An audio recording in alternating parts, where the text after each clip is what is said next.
നമസ്കാരം മക്കളെ, ആകാശ് മാഷാണ്. പരീക്ഷയ്ക്ക് ഉറപ്പായും വരുന്ന ഒരു ചോദ്യം നമുക്കൊന്ന് സെറ്റ് ചെയ്ത് വെച്ചാലോ? എടാ, എല്ലാ പരീക്ഷയ്ക്കും ചോദിക്കുന്ന ഒരു ചോദ്യമാണ് ഇമെയിൽ സന്ദേശം തയ്യാറാക്കുക എന്നത്. അപ്പോൾ ഒരു ചോദ്യം നമ്മൾ പഠിക്കുകയാണ്. ചോദ്യം ഇതാണ്: ദാദാസാഹിബ് ഫാൽക്കെ പുരസ്കാര ജേതാവ് മോഹൻലാലിന് അഭിനന്ദനങ്ങൾ അറിയിച്ച് ഒരു ഇമെയിൽ അയക്കുക. അപ്പോൾ എന്തൊക്കെയായിരിക്കും നമ്മൾ ഇമെയിൽ സന്ദേശം തയ്യാറാക്കുമ്പോൾ ശ്രദ്ധിക്കേണ്ട കാര്യങ്ങൾ? മക്കൾ, ഇതാണ് ഒരു ഇമെയിൽ സന്ദേശത്തിന്റെ ഫോർമാറ്റ്.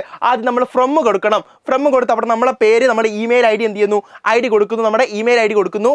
സെക്കൻഡ് എന്താണ്? സെക്കൻഡ് അതിൻ്റെ താഴെ ടു കൊടുക്കുന്നു. ടു ആർക്കാണ് അത് അയക്കേണ്ടത്, അദ്ദേഹത്തിന്റെ ഇമെയിൽ ഐ ഡി കൊടുക്കുന്നു. പിന്നെ നമ്മൾ ഡേറ്റ് എടുക്കുന്നു. പിന്നെ എന്താണ്? പിന്നെ വിഷയം, സബ്ജക്റ്റ്, ദാദാസാഹിബ് ഫാൽക്കെ പുരസ്കാര ജേതാവ് മോഹൻലാലിന് അഭിനന്ദനം. പിന്നീട് നമ്മൾ കണ്ടന്റ് എഴുതുകയാണ്. കണ്ടന്റ് ഇതാ, ഇത്രയാണ് ഇതിന്റെ കണ്ടന്റ്. ആദ്യം തന്നെ എന്ത് ചെയ്യാണ്?